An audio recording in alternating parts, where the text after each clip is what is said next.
Okey, korang tengok satu kereta dia. Dia tak berhenti nak menyabok.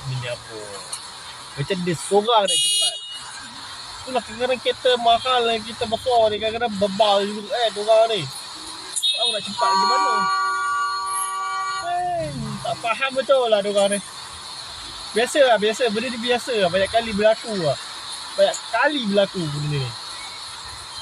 Kereta mahal. Besar. Otak aja kecil. Kan? Otak aja kecil. Bebal kan.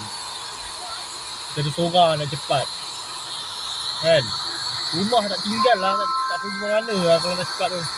Benda ni selalu berlaku lah kan. Aku banyak kali lah kena dengan kereta-kereta mahal ni, dengan kereta-kereta besar ni. Kadang tak tahu lah. Cuba kalau kita boleh kalau kita nak marah pun kadang bengang jugalah. Tapi nak buat macam mana dah.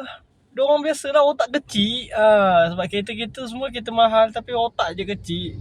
Kadang-kadang tinggal kat rumah otak tu. Kan? Tu je jadi macam ni. Tapi itulah.